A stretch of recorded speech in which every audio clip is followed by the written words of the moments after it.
This is Jeff Berger of Creative Technologies. Jeff puts together multimedia presentations for corporate clients for things like trade shows and sales meetings.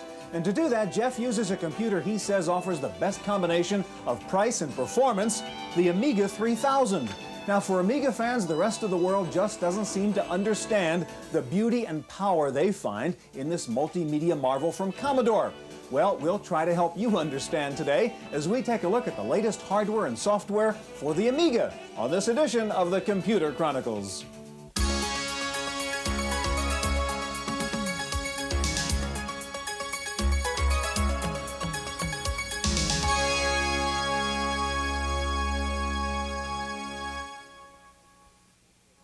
The Computer Chronicles is made possible in part by the Software Publishers Association, which reminds you it's a federal offense to copy software. The SPA provides information on how to stay software legal. Funding is also provided by PC Connection and Mac Connection, and by Byte Magazine and Bix. Welcome to the Computer Chronicles. I'm Stuart Chaffee, and with me this week is Tim Baharan, Executive Vice President with Creative Strategies. Thank you. Tim, what we're looking at here on this VCR is a video. In this video, if we look carefully, we'll see use of a video switcher, obviously, a still store, a character generator, paint box, frame buffer, digital video effects, and so on. Yet this was not done in a professional studio facility. It was done on an Amiga personal computer using the video toaster board. Pretty impressive stuff. Yeah. Despite this, the Amiga is kind of a mystery to me. You know, if you go to Europe, or certainly if you go to Germany, the Amiga is a mainstream business computer. Here in the States, it's still a kind of narrow niche machine. What is the difference? Well, Commodore suffered from the image of being a entertainment computer from the early days, and then also from what we call the chicken and egg syndrome. In order for them to attract software developers, they needed to have many machines on the market.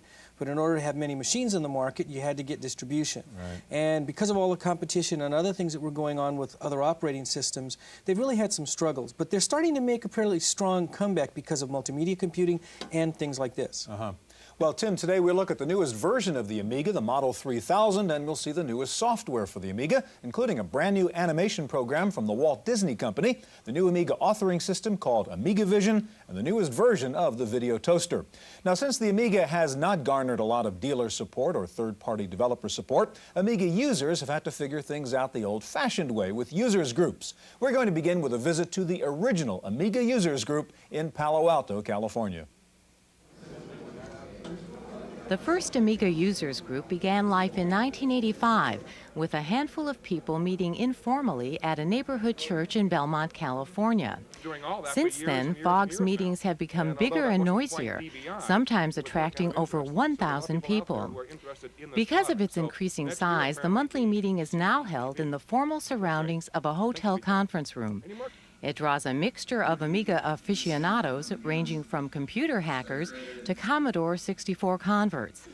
Like most other users group, this one picks up where dealer support leaves off. This sort of a club is intended to provide to the users basic information in developments in new computer technology that might apply to Amiga, new concepts and information about current product offerings, developments of previous product offerings, as well as an ability to solve problems that they might encounter in their computing. The evening meeting consists of a question and answer session and, on occasion, a field report on an Amiga user. But unlike some support groups, FOG is also a forum where people and companies can come to show off their newest programs for the Amiga. This user group was different because of the size of it. A lot of software companies sort of heard about us, and they were willing to pay to come across the country to demo the product firsthand. So we got to see most software that nobody else has seen firsthand. A lot of software were actually premiered at this meeting, so that made it very popular. For the Computer Chronicles, I'm Susan Chase.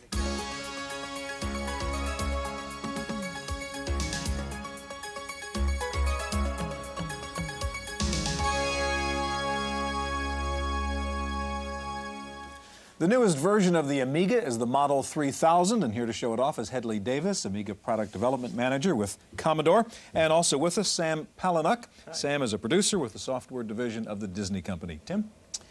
There's been various models of Commodore Amigas over the last few years. What's different between the 3000 and, let's say, the last version, which was the 2500? Well, the 2500 was a 68030 based machine. which was built up from several different cards in our base 2000 machine. And what we've done with the 3000 is we've taken the general expansion cards that most people use and embedded them directly on the motherboard of the 3000. So for example, we have a hard disk controller built right onto the motherboard, 32 bits wide. We've got up to 16 megabytes of fast memory and 2 megabytes of chip memory directly on the motherboard. And we've got a display enhancer giving you better video output directly on the motherboard. All these things combined together, being the key peripherals that people used on 2500s, are integrated directly in the machine, and that allows us to bring the machine in at a lower cost for the consumer. You've also got a new operating system, is that right? Yes, we do. This is Amiga DOS 2.0. This is our new release of the operating system. It's very important for people because it's a much more professional environment to use. Some of the features of Amiga DOS are, as in many different machines, is we have preferences so that you can adjust the display to your own personal taste. For example, you can change the colors to whatever you feel is appropriate. There's also abilities to modify fonts. On this particular machine, we're running it in a VGA mode, and you can see that the fonts are very small here and they're difficult to read. So what I can do is I can pick much larger fonts and use those, and hence we have fonts, what we call fonts for the blind, or it's much easier for the people at home to see. In addition to this, we bundled the machine with a software package called Amiga DOS 2.0, Amiga Vision. Yeah. And Amiga Vision presents a method of gluing output from various sorts of programs together so that people can do presentations. And this very small thing just demonstrates 3 screens that are put together using a package called TV Text, and they're shown one at a time. And it's a very simple demonstration. Lou Wallace is going to be showing us something much more advanced later on in the program. All right, Sam, I want to turn to you, and we all know the Amiga as an animation machine, as a creative machine, multimedia, and so on. And while Headley sort of reboots here so that you can get up. This is now, I understand, the first animation program out of the Disney people. Yes, who, of course, the animation people. Yes. And what was the theory in bringing this out on the Amiga platform first? We brought out an Amiga because the Amiga has graphics capabilities that are very well suited to this particular type of display. All right, show it to us. Let's see how this works. I'm very happy to. So boot up here. Here's the animation studio. And what I'll do is I'll just create a very quick animation for our eyes here. Okay. This is in real time. No magic. Yeah. Oh, and you're not an artist, right? Yes. Anyone who knows what they're doing will know that this is not an artist. This is not an artistic endeavor. But you can see that the animation studio allows me to see back through the paper, the simulation of paper. So we're seeing several cells at once, basically. Is that right. And it allows me to get very accurate control over what's happening, and I can see what's going on in the background, which allows me an incredible amount of control. And you can see here in just seconds I've been able to create an animation before your eyes. Nice. In addition to having an easy-to-use animation package, we also wanted to not just drop the user off there, we wanted to help them out by providing a variety of animations that they can actually learn from. Animated clip art, in essence. Yes. These are the fundamental lessons that animators are actually taught.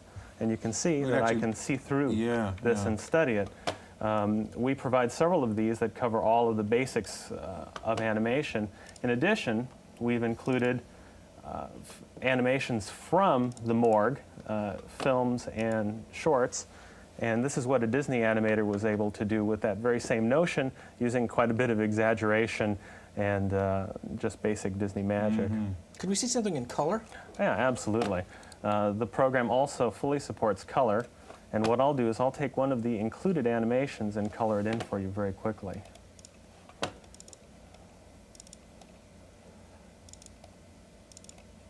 Here's a bird demonstrating the basic notion of flight, and what I'll do... And we're coloring each cell motion in this case. Yes, I am. And there are only 6 cells. So you're manually coloring each cell, and you haven't automated this process in here? No. Still, it goes pretty quick. Yeah, it goes pretty fast. And what I'll do is I'll color in his body. I assume this is mainly to give them greater control? The reason that you color this way is because it's an emulation of the way it's done traditionally. And as you can see, it's actually very fast. Wow.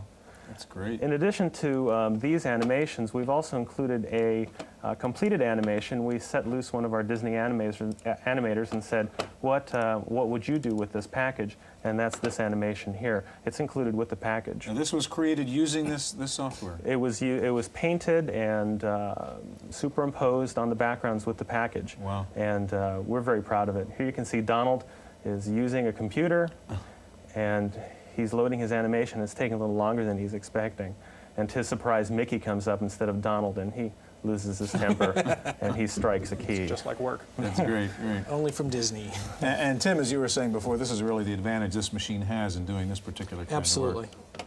All right, gentlemen, thank you very much. Thank you. Well, while the Commodore Amiga has never gained the market acceptance of maybe an IBM or an Apple, it can gloat just a little bit, for over at Hewlett-Packard, where they make some pretty good computers too, when they wanted a computer to do animation, they bought an Amiga. Here's a report. D was the correct answer. Everybody Engineers at Hewlett-Packard use the HP corporate television network to feed technical training and product updates to HP staff around the country.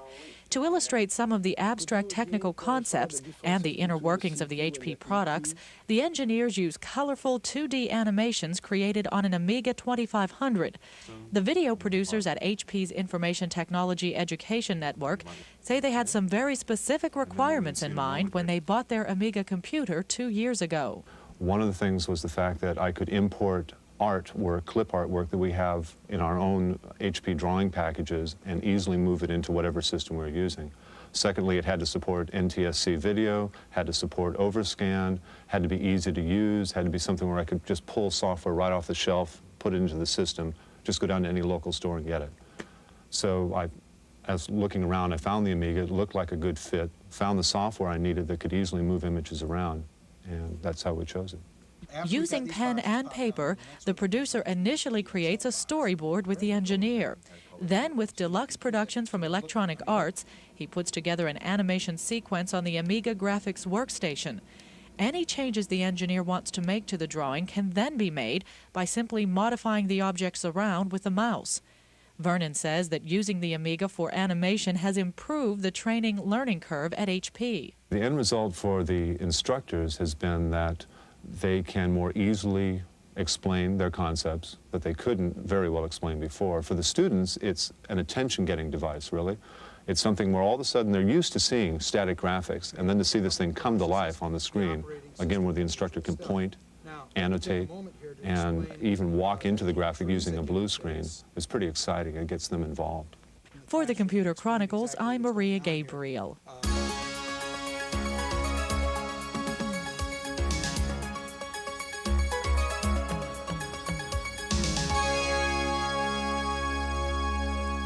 The Macintosh has HyperCard, the Windows PC toolbook, and the Amiga 3000 now comes bundled with Amiga Vision. Here to show us the new Amiga authoring system is Lou Wallace, Senior Editor for Technology with Amiga World Magazine, and joining us again, Hedley Davis of Commodore. Tim? When I think of authoring systems, I usually think of really complicated programs, but I understand this is really easy to use and more iconic. Tell us a little bit more about how you view authoring systems. Well, as far as Amiga Vision, as far as an authoring system, is really an icon-based, object-oriented graphic programming language. It can be used for presentations or for full-featured programming tasks. The basic command structure is set here in this main menu, where you have a variety of different things: control icons, interrupt programming, database, and it has a DBase 3 compatible database, various user interactive commands, and probably the heart and soul is the audiovisual commands. These are actually, these little pictures, icons, are commands just like you would have in BASIC or C. For example, if I wanted to create a screen command to load a screen, I just pick it up and drag it into place. If I wanted to add some user interactivity, I would just take the mouse icon and grab it and put it in place. Perhaps if I wanted to add a little control structure here, I would add a go-to, which a lot of programmers don't like, and double-click on here and tell it when it reaches this point to come back here and go to this icon. And you can see now that it points back. Now, I've actually just created a whole program while we were talking. I didn't really define what I wanted to do. Yeah. So if I was to double-click on the screen icon, I bring up a requester, which is where I put in all the parameters for the commands. Clicking on the directory command, the button here, I can load up a predefined screen, such as one of my favorites, the Stooges. And here I've got a picture of the Three Stooges that's been digitized from an old movie.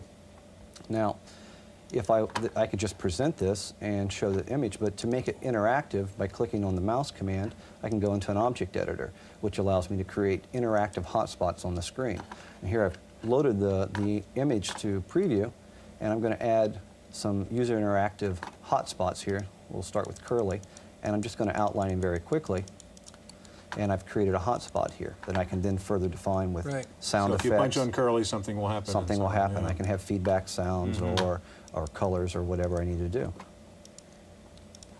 And I guess, Hedley, the interesting thing here is the AV part of it, right? Where you're able to bring into this program all kinds of AV sources.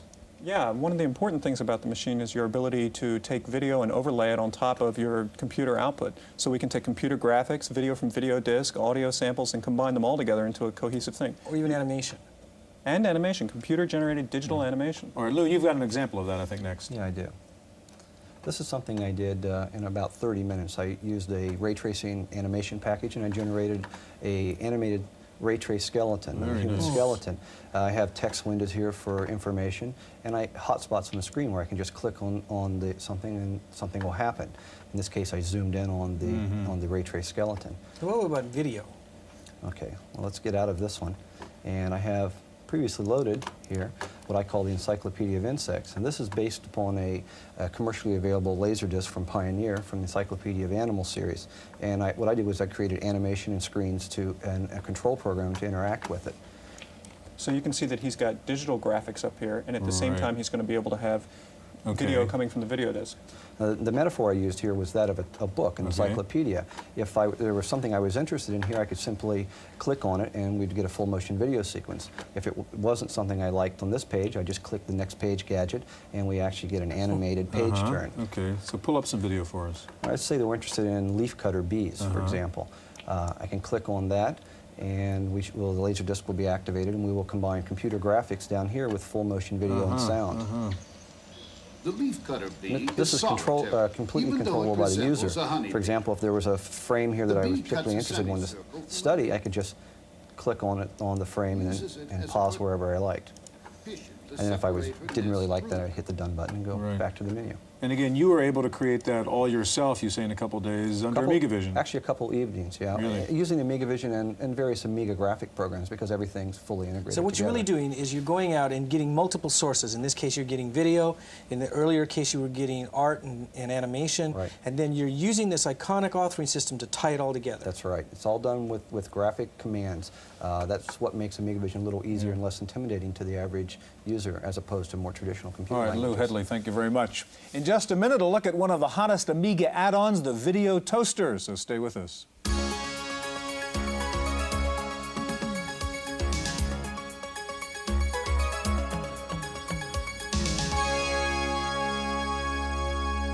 Well, we know the Amiga is good for music and animation, but it is also now the ultimate video machine, thanks in part to the video toaster. And here to show it off are Tim Jennison and Paul Montgomery of NewTek. Tim? Now, let me see if I get this straight. In the past, to do a bunch of video controls, I've had to have machines that were $500,000, $100,000. Now I'm going to be able to do this with this card for $1,500? Absolutely. Thanks for having us here. We showed the toaster recently at the National Association of Broadcasters show, and this is where the engineers go to buy their stuff. And they came by the booth and they said things like, this is unbelievable, this is revolutionary that you can do this in a box for this price. And this is what they were excited about. This is the video toaster card. And when you plug this into your Amiga 2000 or 2500 and put these discs on your hard drive, you have the equivalent of a television studio. All right, Tim, we want to take a look at some of the things you can do with the toaster. First of all, tell us what the physical setup is here. What do you have? Okay, I've got my own cameras here on corners of your table. Okay, so we've got your two little cameras here. Right, and the toaster is installed in this Amiga 2000. And the cameras are sort of inputs into your toaster control room, if you will. I can take up to 4 cameras or VCRs. Okay. So first of all, the first thing you can do with 4 inputs is you can use the video switcher. So I've got one camera here on the screen. I can now do transitions from one camera to another, like this wipe. Here's some other wipes. Okay, here's so a wipe with a border. And the basic dissolve, which any good $20,000 switcher can do, I guess. But where it gets interesting is the digital video effects. Now, this is the part that you've never had in a home studio before or low-end production. That's for sure. The digital video effects are the most expensive. They can sell for equipment up to $20,000 to $50,000 just for that. And it's a lot of fun. Okay, here's an effect that I like a lot. If I could ask you to sort of get out of this shot for a second. Get out of your camera's way. Okay. That'll do. Okay, go ahead and sit back up again. Okay. And I'm going to beam you into your chair Star Trek style. Energizing. Oh, I like it. I like it. That's great. Okay, the next major element of the toaster is the paint box, or the video paint system. And with that, you can create your own graphics. And what makes this different than, say, a computer paint program is the signals that come out of this are broadcast ready. You can put it right on the air. It has 16.8 million colors, and you can do a lot of interesting things. Tim's loading up a picture here. Yeah, here's a frame that I created in probably 20 minutes or so. You can freeze live video and bring it into your paint box graphics. Okay, another major piece of this is the character generator. And a character generator is sort of an electronic typewriter, and you can put anything written on the screen, such as rolling credits. I can roll sideways too. And what sets this apart from sort of a character generator you'd find in your camcorder is that we have really much higher quality. Again, 16 million colors and 35 nanosecond resolution, which is the same thing you'd see on a network program. And here's a screen that takes advantage of those features. Okay, what the people at NAB were most excited about was the 3D graphics system, which I'm entering right now. And with that, you can create a computer-rendered animation. Let me load a scene here. I've taken your Computer Chronicles logo and entered it into the 3D database here. And with this system, I can set up the start and end points of the animation. And then once I've got the camera angles and lighting and color all set up, then I render out to videotape. And we have a tape here. If we could roll that piece of video and see what the end product was here.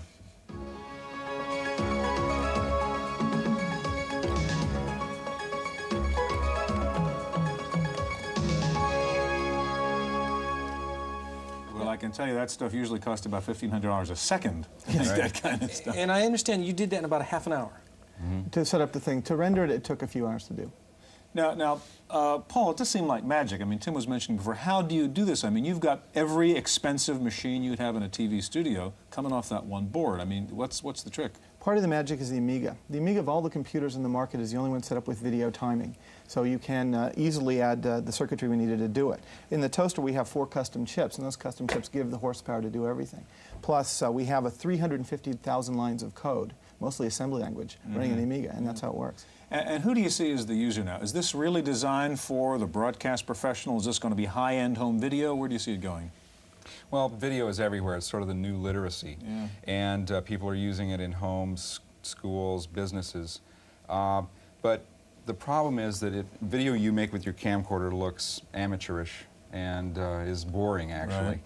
So the video toaster is designed for anybody that wants to bring a network quality look to their videos. And it is available as a product? It's shipping to Amiga dealers now and has been for a while. And the price is? $15.95. Okay, thanks very much, Tim and Paul. That's our look at the new Amigas. Stay tuned now for this week's Computer News.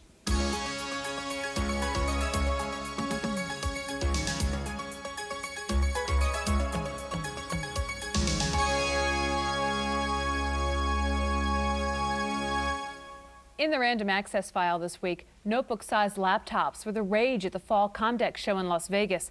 Texas Instruments was the latest to join the competition for the hot laptop market with its new TravelMate 3000. It features a 20 megahertz 386SX chip with a VGA display and built-in floppy and hard disk drives. It's priced at just under $6,000. Everex Systems rolled out its first ever portable, the Tempo LX, weighing in at just under 7 pounds. This sleek 386SX machine has space for an internal modem, and memory can be expanded from its standard 1 megabyte up to 5 megs. AST Computers unveiled 2 386SX notebook-sized laptops. Both feature 20 megahertz 386SX chips. The lower-end machine comes with a 20 megabyte hard drive and will retail for about $3,000. For another $500, you can get a 40 megabyte hard drive. Both AST models offer the unique ability to replace batteries in the suspend mode without disrupting your work. Canada's Ogivar also introduced its version of the laptop PC called the Internote. But unlike its American counterparts, this 286 import features a full-size PC board with standard key spacing. The Internote carries a price tag of just under $3,000. Company spokesmen say a 386 version of the laptop is in the works. A new add-in from Silicon Graphics will give PCs the power to manipulate 3D color images on the screen. Called Iris Vision, the product is a pair of circuit boards that plug into either AT-style or microchannel slots. Some of the superior graphic capabilities include a 24-bit Z buffer for hidden surface removal and double buffering for real-time animation. Iris Vision requires a 386 or 486 CPU. If you're a business executive, you can now brighten up your drab flip charts presentations by using the new Storyboard Live from IBM. The software allows DOS users to design graphics and charts and then animate the images on the computer. You can even add video and music to further jazz up your presentations. Next up, Paul Schindler and this week's software review. I just love doing this. But you know, it gets a little old and a little messy after a while. Well, there are lots of computerized calendar programs, but the best one we found for the Macintosh is alarming events. Now, when you bring up alarming events, you can determine how much of the year you want to see, and you can change that anytime you want. It tells you your next appointment at the top. The days when you have appointments are dark. There's a week at a glance available as well as a day at a glance. You can have a pop-up alarm as a flashing alarm across the top of the screen. You can time events for billing. You can keep to-do items which follow you forever. You can set recurring intervals and fix the day of the week or the number of days from the end of the month. No more pesky scheduling of weekday reminders. You can set alarming events to provide you advance notice before an appointment. You can indicate a duration to prevent scheduling conflicts. You can print it out a day, a week, or a month at a time, and you have a wide range of notification preferences, including sounds. Alarming Events is $130 from CE Software Incorporated of West Des Moines, Iowa. For the Computer Chronicles, I'm Paul Schindler. Apple is setting up a new toll-free customer support line to answer questions about its sales policies and programs. The number will offer customers a referral service, not technical support. The toll-free number is 800-776-2333. It's available weekdays, 6 a.m. to 5 p.m. Pacific Time. Taking a look at this week's top software titles for the Macintosh, Mac Connection reports that After Dark from Berkeley Systems is still in the #1 slot. SAM is in second, followed by Adobe Type Manager and Quicken for the Mac. In fifth place this week is Disk Doubler from Salient. Rounding out the top 10 titles are Fullwrite, Microsoft Word, Microsoft Excel, Mac Utilities, and Pyro. And finally, one European computer company is putting its 2 cents in to protect the environment by packaging its diskettes in popcorn. Officials from Corbland International say they're switching to popcorn from polystyrene foam because popcorn is biodegradable. That's it for this week's Computer Chronicles. I'm Kate McGargy. The Computer Chronicles is made possible in part by the Software Publishers Association, which reminds you it's a federal offense to copy software. The SBA provides information on how to stay software legal. Funding is also provided by PC Connection and Mac Connection, and by Byte Magazine and Bix. For a transcript of this week's Computer Chronicles, send $4 to PTV Publications, Post Office Box 701, Kent, Ohio, 44240. Please indicate program date.